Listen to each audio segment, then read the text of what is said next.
अच्छा जी, ये सारी जो इम्पेयरमेंट की कहानी है ना, इसको जरा हम समझते हैं कि क्या है क्या नहीं है।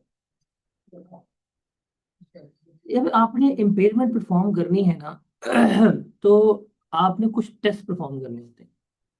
देखिए, अगर आप बीमार होते हैं, आप अगर बीमार होकर डॉक्टर के पास जाते हैं, तो डॉक्टर कुछ जो है ना, जब उसने आपका इलाज करना है, तो वो कुछ चीजें जो है, वो कुछ क्राइटेरिया जो है उसे क्या करेगा, देखेगा। क्या? सबसे पहले जो है, वो आपके सिम्टम्स जो हैं उनको देखेगा। फॉर एग्जाम्पल, ये आंखें लाल है, रंग पीला पड़ रहा है, बुखार है, सिम्टम्स देखेगा। सिम्टम्स क्या होगा, वो देखेगा, इंडिकेशंस देखेगा कि ये इसका रंग पीला पड़ रहा है, बुखार भी है, आंखें पीली हैं, जुबान चिट्टी हो गई है, तो सिम्टम्स देखे। उसको कुछ शक होगा, अभी वो कोई बात नहीं कहेगा, वो आपको कुछ टेस्ट लिख के देगा, वो टेस्ट परफॉर्म करेगा। क्या करेगा? टेस्ट परफॉर्म करेगा। टेस्ट परफॉर्म करने के बाद, जब साबित हो गया कि हाँ जी आपको डेंगू है, जब रिजल्ट आ गया, साबित होगा कि आपको बीमारी है, फिर वो क्या करेगा, आपका ट्रीटमेंट करेगा। तो एक डॉक्टर जो है, वो आपका इलाज इस तरह करता है।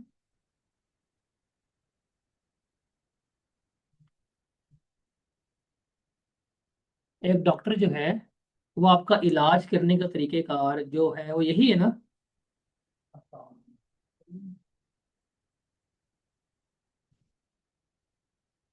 ऐसे ही है ना।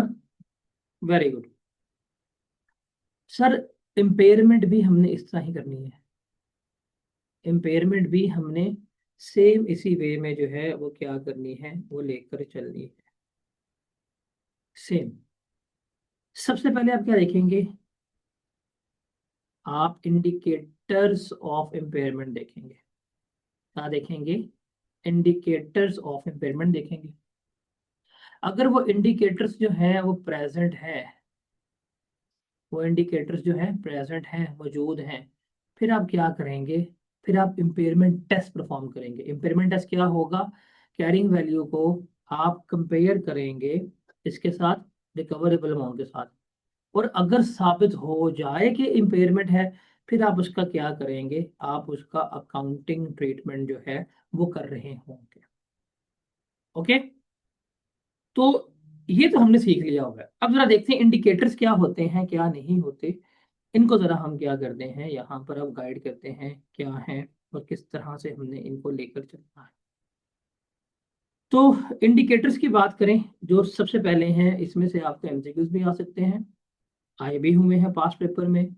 ये आपके लिए शॉर्ट थ्योरेटिकल क्वेश्चन भी आए हुए हैं, तो ये इंडिकेटर्स का टेबल जो है वो आपके लिए इंपॉर्टेंट है। इंडिकेटर्स दो तरह के होंगे आपके, इंटरनल इंडिकेटर्स भी हो सकते हैं, आपके एक्सटर्नल इंडिकेटर्स भी हो सकते हैं। आपके इंटरनल इंडिकेटर्स भी हो सकते हैं, आपके एक्सटर्नल इंडिकेटर्स जो हैं वो भी हो सकते हैं। इंटरनल इंडिकेटर्स का मतलब क्या है, कि ये इंडिकेटर्स जो हैं विद इन द ऑर्गेनाइजेशन है, ये विद इन द ऑर्गेनाइजेशन है। एक्सटर्नल इंडिकेटर क्या है, ये आउटसाइड द ऑर्गेनाइजेशन हुए हैं, ऑर्गेनाइजेशन से बाहर हुए हैं, इनको देखते हैं। अब इंटरनल इंडिकेटर कौन कौन से हैं भाई, आपका एसेट जो है वो डैमेज हो गया, आप एसेट को यूज नहीं कर रहे, आपने रीस्ट्रक्चरिंग कर ली है, डिसकंटिन्यू कर लिया, मशीन को इस्तेमाल नहीं कर रहे, आपके एसेट की लाइफ अचानक रिड्यूस हो गई है, या आपकी परफॉर्मेंस जो प्लान की थी वो नहीं है, ये सारे विद इन द ऑर्गेनाइजेशन है। इनको हम क्या कहेंगे, ये हमारे इंटरनल इंडिकेटर्स जो है वो कहला रहे होंगे। क्या कहला रहे होंगे? Internal indicators. ये आप पे कंट्रोल में, लाइक एसिड को एक्सीडेंट से बचाना इज इन योर कंट्रोल, ये कंट्रोल कर सकते हैं, ये हम कंट्रोल कर सकते हैं। एसिड को इस्तेमाल कैसे करना है, कैसे नहीं करना, that is in your control, हाँ जी हम कंट्रोल कर सकते हैं। उसके अलावा एसिड का यूज कैसे करना है, कितनी प्रोडक्शन करनी है, सारा हमारे कंट्रोल में है। तो ये हमारे इदारे से हुआ है, तो जो विद इन द ऑर्गेनाइजेशन होगा वो हमारा क्या कहलाएंगे, वो हमारे इंटरनल इंडिकेटर्स जो हैं वो कहला रहे होंगे। अगर इसमें कोई भी इंडिकेटर हुआ हम इम्पेयरमेंट टेस्ट परफॉर्म करेंगे। उसके बाद है एक्सटर्नल इंडिकेटर। एक्सटर्नल इंडिकेटर्स कौन से होते हैं? जो आउटसाइड द ऑर्गेनाइजेशन है, जो क्या है हमारे आउटसाइड द ऑर्गेनाइजेशन है। Now what does it mean outside the organization? कि भाई ये हमारे ऊपर नहीं है, ये बाहर से है। फॉर एग्जांपल जंग लग गई है, अब जंग आप कंट्रोल में तो नहीं है, टेक्नोलॉजी चेंज हो गई, गवर्नमेंट ने बैन कर दिया, इंटरेस्ट रेट जो है वो कम ज़्यादा हो गए। अब याद रखिएगा कि जो इंटरेस्ट रेट होता है इसका इनवर्स रिलेशन होता है पीवी के साथ। अगर आपका इंटरेस्ट रेट बढ़ेगा पीवी कम हो जाएगी, इंटरेस्ट रेट कम होगा पीवी ज़्यादा हो जाएगी। अगर गवर्नमेंट ने आपके इंटरेस्ट रेट जो है वो चेंज वगैरह कर दिए हैं, तो if that is the case, ये सारे आउटसाइड द ऑर्गेनाइजेशन हो रहे हैं, इनको हम क्या कहेंगे? एक्सटर्नल इंडिकेटर्स कह रहे हैं। Okay? तो अगर ये इंडिकेटर्स जो हैं वो मौजूद हैं, अगर ये इंडिकेटर्स जो हैं वो मौजूद हैं, कोई भी एक आधा हुआ तो फिर आप क्या करेंगे? आप इम्पेयरमेंट टेस्ट जो है वो परफॉर्म कर रहे हो। Is it clear?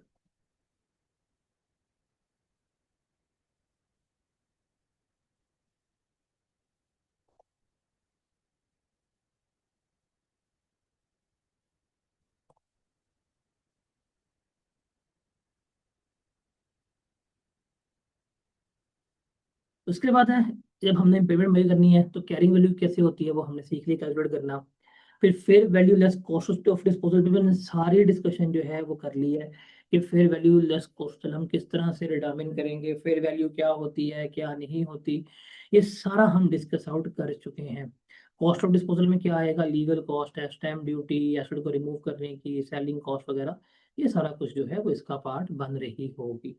फिर वैल्यू इन यूज हमने सारी कैलकुलेट करना सीखी है। अच्छा, वैल्यू इन यूज में जो कैश फ्लोज आएंगे जिसको हमने जिसकी प्रेजेंट वैल्यू निकालनी है, उसमें क्या कुछ शामिल होना चाहिए क्या कुछ शामिल नहीं होना चाहिए, ये दोनों एक अलग से क्वेश्चन है। ये एक अलग से क्वेश्चन है, ये अलग तरीके से वो क्या कर रहा होगा, वो हमसे पूछ रहा होगा। जैसे उस एसेट जो पर्टिकुलरली जिसकी इम्पेयरमेंट हम परफॉर्म कर रहे हैं उसको यूज करने से कितना इनफ्लो होगा आउटफ्लो होगा वो हम लेके चलेंगे। बिकॉज हमने लेना होता है नेट कैश फ्लो। हमने क्या लेना होता है? Net cash flow. Net cash flow क्या होता है? Outflow minus inflow. तो जो हम उससे कमाएंगे, जो उससे कमाने पे खर्चा होगा, उसे हम क्या करेंगे? लेस करवा रहे होंगे। Even at the end of life जब हम एसेट को बेचेंगे, बेच के जो हमें स्क्रैप मिलेगी वो भी हम इसमें इंक्लूड करेंगे। इससे ज्यादा इंपॉर्टेंट है ये चीज, ये आपने याद रखनी है कि इन कैश फ्लोज में क्या कुछ नहीं आएगा। इंटरेस्ट नहीं आएगा, डेप्रिसिएशन जो है वो नहीं आएगी, इनकम टैक्स रिसीट्स या पेमेंट्स जो हैं वो नहीं आएंगे, जो फ्यूचर में रीस्ट्रक्चरिंग होनी है एसेट की इनहेंसिंग के परफॉर्मेंस वगैरह पे, वो भी इसमें नहीं आ रहा का। तो ये जो इन कैश फ्लो में एक्सक्लूड करना है ये चीज आपने याद रखनी है। और डिस्काउंटिंग जो करेंगे, जो हमने इंटरेस्ट रेट लेना है, रिमेंबर वो प्री टैक्स रेट लेना है। आपको पेपर में दो टैक्स रेट गिवन होंगे, प्री टैक्स रेट भी पोस्ट टैक्स रेट भी। आपने हमेशा जो है प्री टैक्स रेट जो है उसके ऊपर क्या करना है? डिस्काउंटिंग जो है वो करनी होगी। हाँ भाई, क्लियर है ये?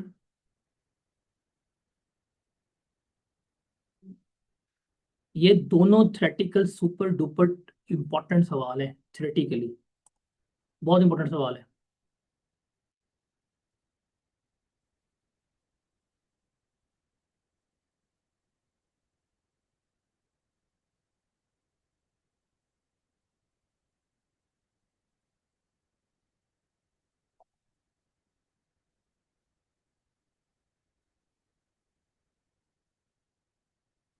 प्री टैक्स रेट का मतलब होता है टैक्स से पहले, टैक्स के इम्पैक्ट से पहले।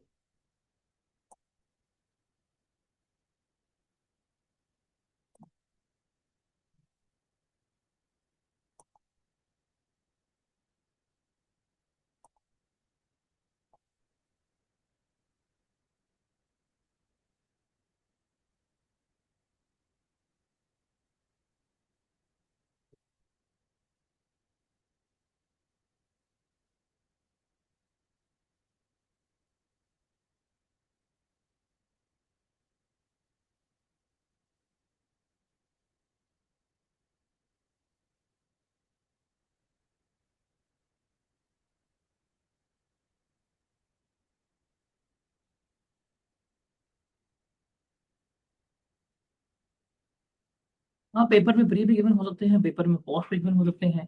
इस पर टैक्स का इम्पैक्ट होता है, आपने हमेशा टैक्स के इम्पैक्ट से पहले वाले रेट्स जो है लेने। तो आपने बस याद रखनी है कि इम्पेयरमेंट की डिस्काउंटिंग जब आपने करनी है, इम्पेयरमेंट की जब डिस्काउंटिंग करनी है, पीवी इस्तेमाल करना, तो उस पर आपने हमेशा प्री टैक्स रेट इस्तेमाल करना, डेट्स रेट।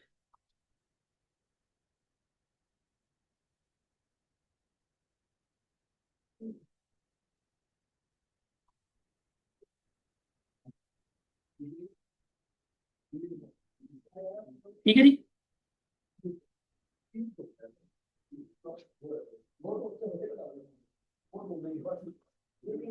अब उसके बाद है हमारे पास इम्पेयरमेंट टेस्ट।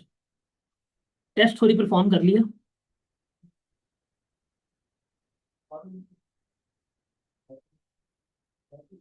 हमें इंडिकेटर्स लगे पता, हमें टेस्ट भी परफॉर्म करना आता है, आप लोगों को कैरिंग निकालनी आती है, फिर value less cost of sale निकालनी आती है, रिकवरेबल अमाउंट निकालनी आती है। तो ये हो गया। अब अकाउंटिंग ट्रीटमेंट क्या है, हमें लग गया पता कि यार ये इम्पेयरमेंट हो रही है, तो अब इसे हम क्या करेंगे, हम इसे जो है अब इम्पेयर करेंगे। इम्पेयर करने का तरीकेकार क्या होगा, रिमेंबर, आप इसकी अकाउंटिंग एंट्री पास करेंगे। याद है आपको डेप्रिसिएशन की एंट्री क्या होती थी, एक्यूमुलेटेड, सॉरी,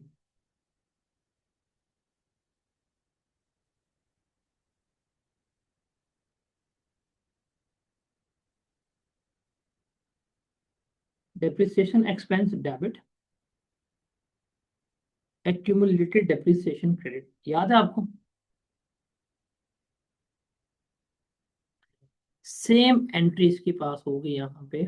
अभी जो मैंने सिर्फ आपको एंट्री सिखानी है, आगे जाके जब हम कॉम्प्लेक्स सवाल करेंगे तो वहां पे हम कॉम्प्लेक्स एंट्रीज पास करेंगे। वहां पे आप देखेंगे, अच्छा इसका होगा impairment loss for the year, debit, और एक्यूमुलेटेड इम्पेयरमेंट जो है वो क्या होगी, क्रेडिट होगी। आप ये एंट्री जो है पास कर रहे होंगे। जब आप रिमेंबर ये वाली एंट्री जब पास करेंगे ना, ये वाली एंट्री, इसका मतलब है आप अपने एसेट्स को कॉस्ट के ऊपर लिख रहे हैं। और भी इसकी अकाउंटिंग एंट्री होती है, मतलब एक और तरीका है, वो क्या है, इम्पेयरमेंट लॉस जो है आप उसको डेबिट कर लें, और जिस एसेट को इम्पेयर किया है वो क्या कर ले, क्रेडिट कर ले। यहाँ पे जो है वो आप फिर बुक वैल्यू के ऊपर जो है वो क्या कर रहे होते हैं, प्रेजेंट कर रहे होते हैं। तो ये अकाउंटिंग ट्रीटमेंट जो है वो हम इसमें क्या कर रहे हैं, लेकर चल रहे होते हैं।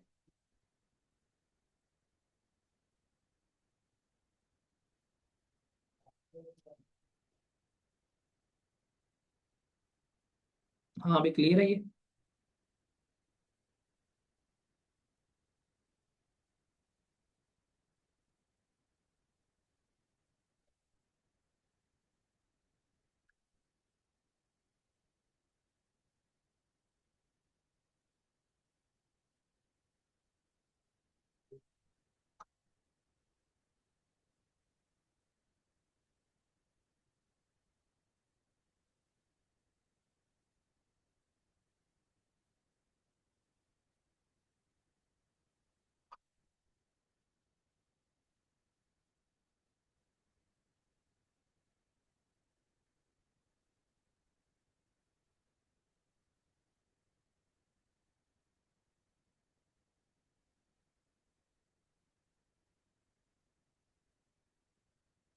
दोस्तों क्लियर है।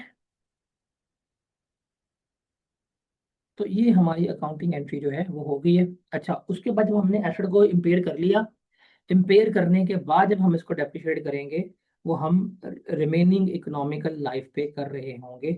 ये चीज़ आपने याद रखनी है। जैसे ये सवाल है, मैं आपको इसमें से याद करता हूँ, मैं आपको एक चीज़ बता देता हूँ, फिर आपने गलती कर देनी है, भूल जानी है। ये देखें, एसेट है, कॉस्ट है 5 लाख, लाइफ है 10 ईयर्स, रेजिडेंट वैल्यू है 50,000, कॉस्ट 50, लाइफ 10 साल, स्क्रैप वैल्यू कितनी है आपकी, 50,000 है। ये उसने गिवन किया। After 3 years impairment test is performed। अब हमने देखी इसकी रिकवरेबल अमाउंट जो है वो आई है 3,20,000। ठीक है। अब है जी calculate impairment loss and depreciation for next year. सवाल समझ आया?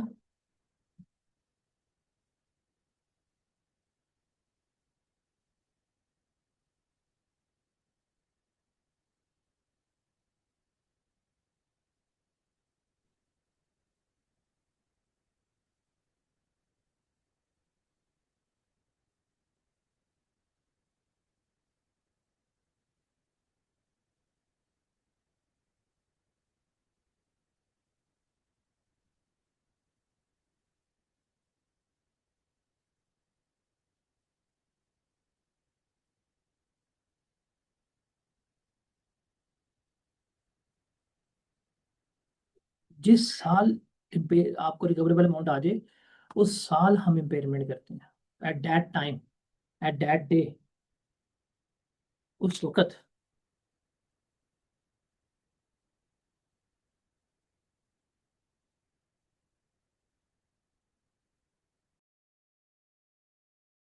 जल्दी करें कैलकुलेट, जल्दी करें, जल्दी करें, जल्दी करें, कैलकुलेट करें।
जल्दी करें, जल्दी करें, जल्दी करें, शाबाश एवरीवन।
ओ अल्लाह ताला का पनाह मांग भाई, रिकवरेबल अमाउंट से नहीं लेस करवाते होते ये।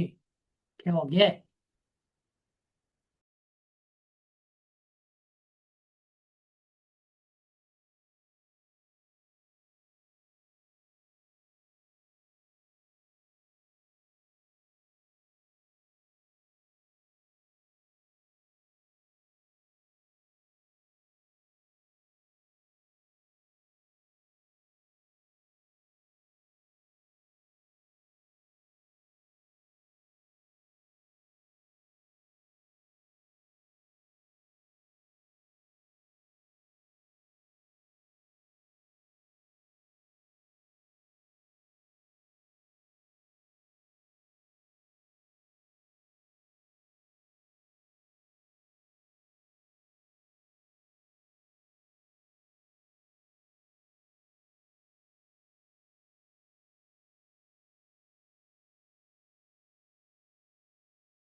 कितने अजीबोगरीब जवाब आए हैं भाई, बड़ी सिंपल सी बात है।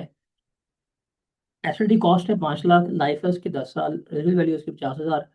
3 साल के बाद हमने इम्पेयरमेंट टेस्ट परफॉर्म की है और उसकी जो रिकवरेबल अमाउंट है 3,20,000 आई है। हमने इम्पेयरमेंट लॉस निकालना है और डेप्रिसिएशन निकालनी है अगले साल की। तो हमें इस दिन की 3 साल तक की हमें क्या चाहिए, कैरिंग वैल्यू चाहिए। हम इसकी निकालते हैं डेप्रिसिएशन। हम क्या निकालते हैं इसकी, डेप्रिसिएशन। तो इधर आए डेप्रिसिएशन के ऊपर, 5 लाख माइनस 50,000 डिवाइड बाय 10, कितनी बनी, 45,000। तो 1 साल के 45,000, वो 1 साल की 45,000 हुई, 2 साल की भी हुई, और 3 साल, बिकॉज हमें इस डेट की कैरिंग वैल्यू चाहिए। तो 3 साल की एक्यूमुलेटेड डेप्रिसिएशन कितनी बनी, 1,35,000। तो निकाले जरा कैरिंग वैल्यू,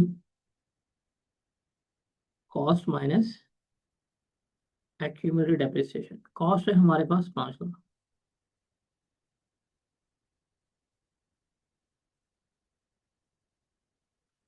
ये है हमारे पास 1,35,000। क्या ये, 3,65,000। सर ये कैरिंग वैल्यू है। रिकवरेबल अमाउंट कितनी है, 3,20,000। कितने का लॉस हुआ, 45,000 का इसका आ गया इम्पेयरमेंट लॉस। ये तो ठीक था।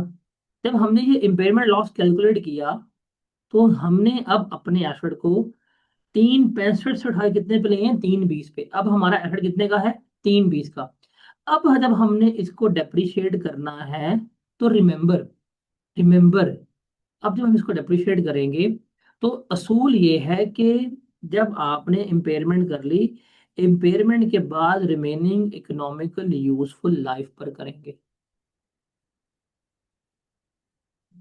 रिमेनिंग इकोनॉमिकल यूजफुल लाइफ पे हम इसको डेप्रिशिएट करेंगे। तो अब ये जो रिकवरेबल अमाउंट है, ये तो बन गया आपके लिए कॉस्ट। स्क्रैप वैल्यू कितनी थी आपके पास, 50,000। अब खुद देखो, एसेट की टोटल लाइफ 10 साल थी, ये 3 साल इस्तेमाल हो चुका हुआ है, ये 3 साल इस्तेमाल हो चुका हुआ है। रिमेनिंग लाइफ कितनी है, 7 साल है। तो इसको 7 पे डिवाइड करेंगे, तो बताएंगे हमारी डेप्रिसिएशन कितनी आती है।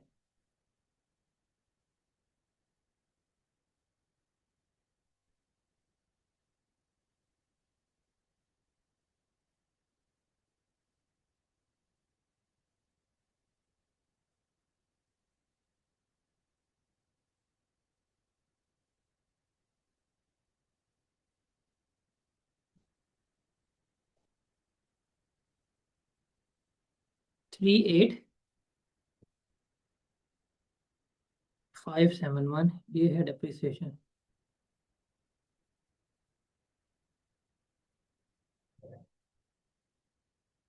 क्लियर।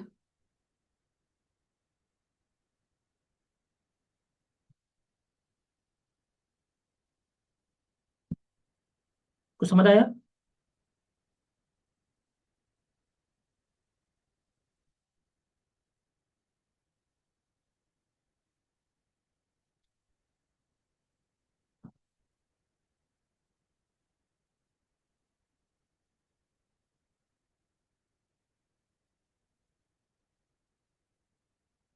अब इसको देखते हैं। एक काम करता हूँ, आ, मैं आपके साथ ना ये जो प्रैक्टिस क्वेश्चन है ना, ये वाले, इसकी रिकॉर्डिंग शेयर कर दूं आफ्टर क्लास, ताकि आप उन रिकॉर्डिंग से देख लीजिए, कोई मसला हो फिर हम बाद में डिस्कस कर लेंगे। बिकॉज ये कुछ अब बेसिक सवाल हैं, असाइनमेंट बेस्ड सवाल हैं, ये आपने करने लाजमी है। तो करेंगे। कुछ आप वीडियो देख के हैं, कुछ मैं कल क्लास में करवा दूंगा। चैप्टर हमारा खत्म हो गया। इसमें एक चीज है, that is reversal of impairment, वो जरा हम बाद में करेंगे। रिवर्सल ऑफ इम्पेयरमेंट जो है वो हम क्या करेंगे, बाद में डिस्कस करेंगे, अभी हम उसको डिस्कस नहीं करें।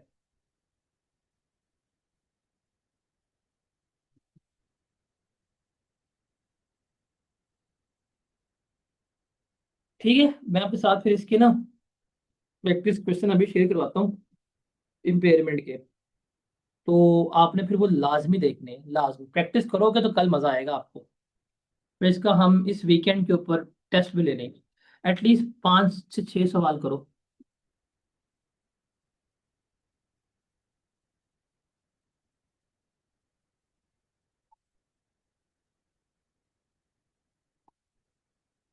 तो इम्पेयरमेंट आपका कंप्लीट हो गया है। इज इट डिफिकल्ट और इजी?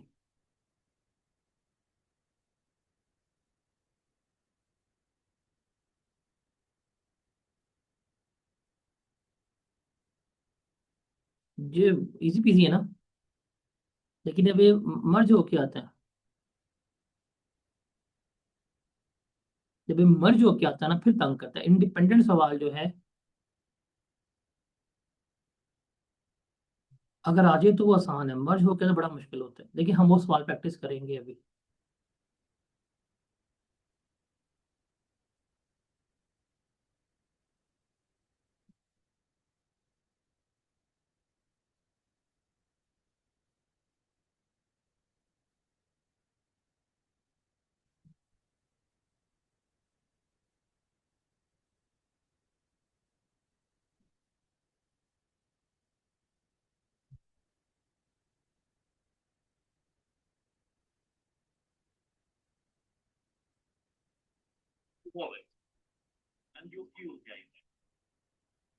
हाँ अभी क्लियर है।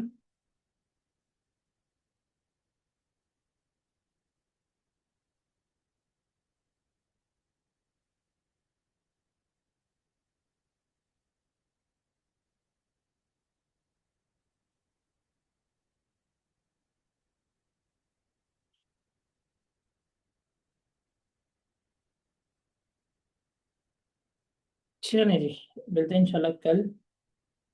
कुछ सवाल आप करेंगे, कुछ मैं करवाऊंगा आपको।